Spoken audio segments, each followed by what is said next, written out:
নমস্কার বন্ধুরা, মধুমিতা কিচেনে আপনাদের সবাইকে স্বাগত। আবার চলে আসছে নতুন একটা নিরামিষ নিয়ে। আজকে বানাবো নিরামিষ বাঁধাকপি চচ্চড়ি। দেখো, তাই জন্য আমি এখানে বাঁধাকপিটা কিন্তু কুচিয়ে নিয়েছি আর আলুটাকে আমি লম্বা লম্বা কুচিয়ে নিয়েছি। চলো আমি এবার গ্যাসের মধ্যে কড়াই বসিয়ে দিই। আজকে কিন্তু আমি বাঁধাকপিতে জল দেবো না, আজকে আমি জল ছাড়াই বাঁধাকপি রান্না করে দেখাবো তোমাদের। তাই জন্য দেখো আমি কড়াইতে তেল দিয়ে দিলাম।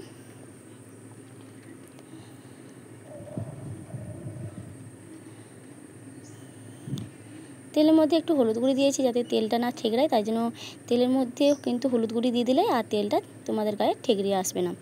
তাই জন্য আমি একটু জিরে ফোড়ন আর কাঁচা লঙ্কা আর একটা শুকনো লঙ্কা আর তেজপাতা ফোড়ন দিয়ে দিলাম। এবার আদা বেটে রেখেছিলাম, সেই আদা বাটাটাও দিয়ে দিলাম, দিয়ে ভালোভাবে আমি একসঙ্গে কষিয়ে নেব।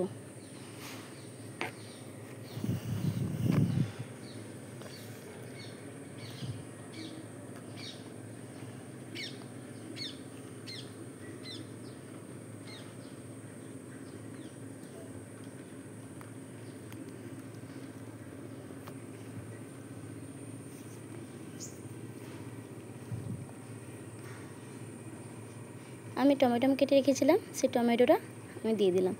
তার উপরে আমি নুন তোমরা স্বাদ মতন দেবে আর পরিমাণ মতন হলুদ গুঁড়ি দিয়ে দেবে। যেহেতু আমি আগে হলুদ গুঁড়ি দিয়েছি, তাই জন্য আমি এখন অল্প হলুদ গুঁড়ি দিচ্ছি। দিয়ে আমি সব একসঙ্গে আবারও কষে নেব। এবার উপর থেকে একটু লঙ্কার গুঁড়ি দিয়ে দিলাম। তোমরা যে যেমন ঝাল খাও তেমনভাবে দেবে। আর একটু স্বাদ হওয়ার জন্য, যেহেতু নিরামিষ তাই জন্য একটু চিনি দিলাম। নিরামিষ রান্নাতে একটু চিনি দিলে ভালো লাগে, স্বাদ আসে, তাই জন্য একটু চিনি দিয়ে আমি আবারও ভালোভাবে একসঙ্গে কষিয়ে নেব।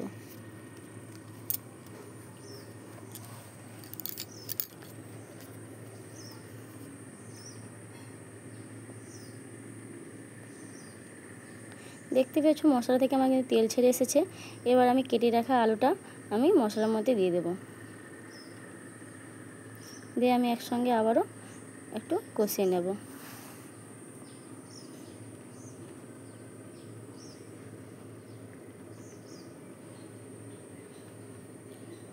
চলো এবার আমি বাঁধাকপিটাও আমি দিয়ে দিলাম। বাঁধাকপিকে আমি সিদ্ধ করিনি, আমি বলেছি আজকে একসঙ্গে রান্না করব, তাই জন্য আমি কিন্তু সিদ্ধ করিনি। সিদ্ধ করার থেকে তুমি এইভাবে একবার রান্না করে দেখো, তোমরা খেতে কিন্তু দারুণ লাগে। চলো বাঁধাকপিটা দিয়ে আমি আবারও একসঙ্গে মশলাটাকে কষিয়ে নেব। বাঁধাকপি সিদ্ধর থেকে কিন্তু এইভাবে রান্না করলে কিন্তু খেতে কিন্তু ভালোই লাগে। আর নিরামিষ দিন তো এইভাবে হলে একবার রান্না করে দেখো। এই বাঁধাকপি চচ্চড়ি ভাত রুটিতে মানে কি বলবো, খেতে কিন্তু খুব দারুণ লাগে। রুটিতেও হলো ভালো লাগে, ভাতেও ভালো লাগে। তাহলে আমি একসঙ্গে ভালোভাবে কষিয়ে নিই। আমার সব কষানো হয়ে গেছে। এবার আমি ঢাকনা দিয়ে দিলাম কিছুক্ষণের জন্য। কিছুক্ষণ পর আমি ঢাকনাটা খুলে দেখি কি পর্যায়ে আছে আমার বাঁধাকপিটা। দেখো আমার বাঁধাকপি থেকে কিন্তু জল বেরিয়ে এসেছে, তোমরা দেখতেই পাচ্ছ। এই যে বাঁধাকপিতে জল বেরিয়েছে, সেই বাঁধাকপির জল দিয়ে কিন্তু আমার আজকে বাঁধাকপিটা রান্না করব। আমি এখানে কোনো জল দেব না। চলো আমি এবার ভালোভাবে আবার একটু কষিয়ে নিই।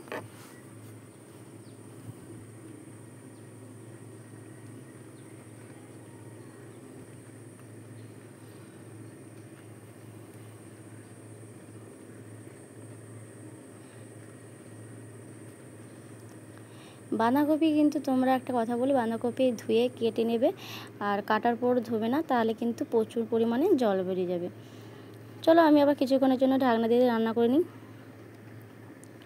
দেখো কিছুক্ষণের পর ঢাকনা দিয়ে রেখেছিলাম, দেখো কত সুন্দর আমার কিন্তু বাঁধাকপিটা কিন্তু সিদ্ধও হয়ে গেছে, দেখতেই পাচ্ছ।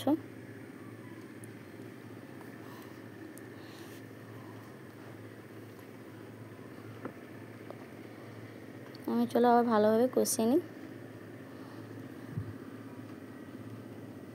আর বাঁধাকপিতে কিন্তু ঝাল কিন্তু বেশি খায় না, বাঁধাকপিতে একটু ঝালটা কম দিতে হয়। তবে তোমরা যেমন ঝাল খাও তেমনভাবে কিন্তু তোমরা এখানে ঝাল দেবে।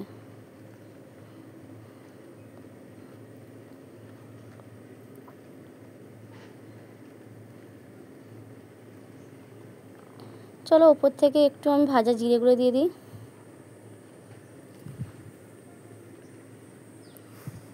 দিয়ে আমি আর 1 চামচ একটু ঘি দিয়ে দেবো, ভালোভাবে কষিয়ে নিই। ঘিটা দিয়ে গ্যাসটা অফ করে দিতে হবে। ঘিটা কিন্তু আগে থেকে দেওয়া যাবে না। আর নিরামিষ রান্নাতে বিশেষ করে বাঁধাকপি চচ্চড়িতে ঘি দিলে খেতে কিন্তু দারুণ লাগে, সেন্টটাও খুব শুনতে ভালো লাগে, তাই জন্য ঘিটা দিলে ভালো লাগে খেতে। চলো আমি এখানে 1 চামচ ঘি দিয়ে দিই।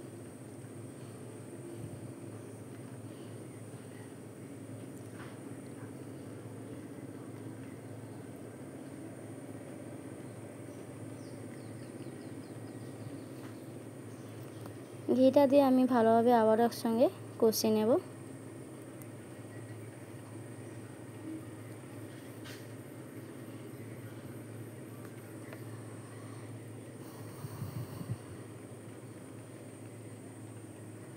আমার কিন্তু রান্না হয়ে গেছে, তোমরা কিন্তু অবশ্যই বলো আমার রান্নাটা কেমন হলো। যদি ভালো লাগে অবশ্যই কমেন্ট করো, লাইক করো, পাশে থেকো।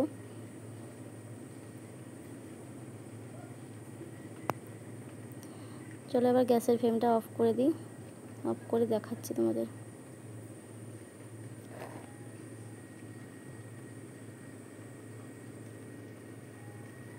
দেখো কত সুন্দর লাগছে দেখতে।